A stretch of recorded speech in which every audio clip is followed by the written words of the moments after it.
मैं हूं सच्चिदानंद वशिष्ठ।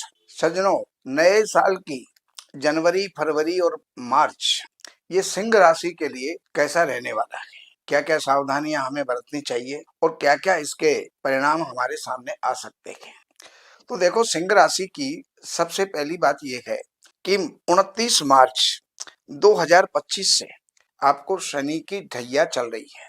और शनि की ढैया, शनि आपके राशि से अष्टम स्थान में बैठे हुए हैं।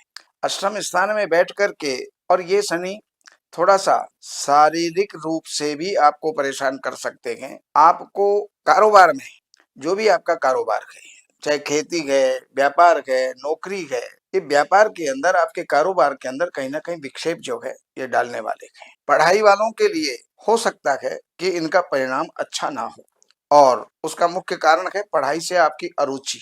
तो आप रुचि बनाए रखो, तल्लीनता के साथ में अध्ययन करो। और कुटुंब की स्थिति है, यानी शनि कुल मिला करके हर तरीके से हमें परेशान करता है, झकझोर करता है। जो संचित धन है उसको भी कहीं ना कहीं इन्वेस्ट करवा देता है, कुटुंब के अंदर कलह करवाता है, विद्रोह करवाता है और जुदाई करवाता है। तो शनि के प्रति आपको दान, नित्य प्रति 7 हनुमान चालीसा के पाठ ये आपको करने चाहिए, जिससे कि शनि की बाधा आप पर कम से कम असर करे। अगर हम आपके स्वास्थ्य की बात करते हैं तो आपकी राशि के ऊपर ही केतु बैठा हुआ है। क्रोध आपके ऊपर जमा रहेगा, और क्रोध के कारण से, जिद के कारण से बहुत से काम आप बिगाड़ सकते हैं। इसलिए क्रोध को कंट्रोल करें और अधिक जिद जो है ना रखें, जिससे कि आपको कोई भी जो बाधाएं हैं वो कम से कम आए। सर पे चोट लग सकती है, उसका ख्याल रखें। पक्षियों को 7 प्रकार का अनाज मिला करके डाला करें, जिससे केतु का दुष्प्रभाव आपका दूर हो। कुटुंब की अगर बात करें तो वो मैंने अभी अभी आपको बताई है, शनि का परिणाम ठीक नहीं है। लेकिन मित्र और भाइयों के साथ में बृहस्पति की दृष्टि होने के कारण से अच्छे परिणाम निकलेंगे।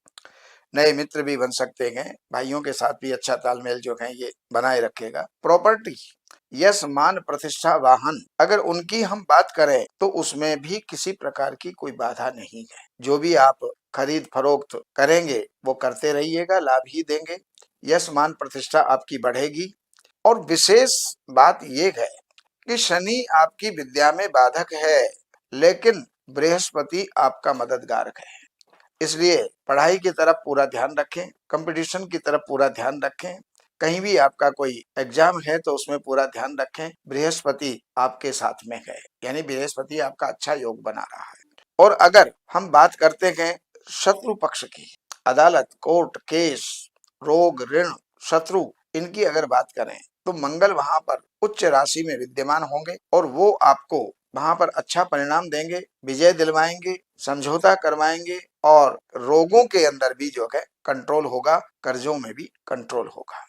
अगर हम दाम्पत्य जीवन की बात करते हैं और एक बिजनेस पार्टनर की बात करते हैं तो राहु वहां पर विद्यमान है। आपको बहुत ही समझौता पूर्ण वातावरण बना करके आगे चलना पड़ेगा, एडजस्टमेंट के साथ में आपको आगे चलना पड़ेगा, वरना आपस में तकरार संभव है। अगर हम आयु पक्ष की बात करें तो आयु पक्ष में किसी प्रकार का कोई नुकसान नहीं है, बाधा नहीं है। शनि वहां पर बैठे हुए हैं, और शनि जो होते हैं वो आयु के कारक होते हैं।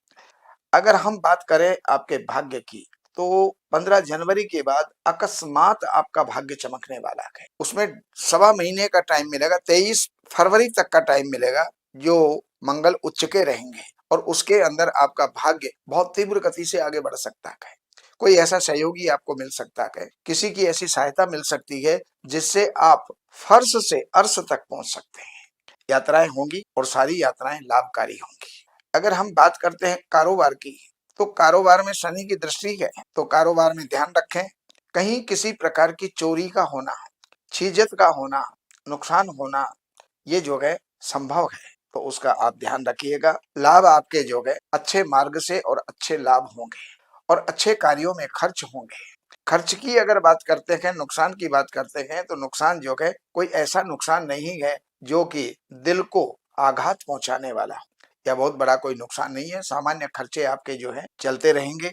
14 जनवरी के बाद आपके जो है 1 महीने के लिए कोर्ट केसों में, या हर प्रकार के क्षेत्र में लाभ होगा। लेकिन 13 फरवरी से और 14 मार्च का समय, ये विशेष करके आपको दाम्पत्य जीवन में ध्यान देना होगा। ये पार्टनरशिप के साथ में जो है ध्यान देना होगा। ये आपके लिए कुछ दुखदाई हो सकते हैं, परेशानी पूर्ण जो है फल देने वाले हो सकते हैं, तो उसका आप ख्याल रखें। और बाकी 2 उपाय मैंने बताए, 7 हनुमान चालीसा के पाठ जो है नित्य प्रति करें और सतनजा ये जो है आप पक्षियों को डालें। तो ये जानकारी मैंने दी। बाकी जानकारियों के लिए नंबरों पर संपर्क करके, कार्यालय से अपॉइंटमेंट लेकर के और कार्यालय की सेवाएं अर्पण करके जो भी आप जानना चाहते हैं जान सकते हैं। मगर उसके अंदर आपकी तारीख का होना जरूरी है, जन्म की तारीख प्रॉपर, जन्म की तारीख, महीना, सन और समय, जन्म स्थान, ये होना बहुत जरूरी है। नमस्कार।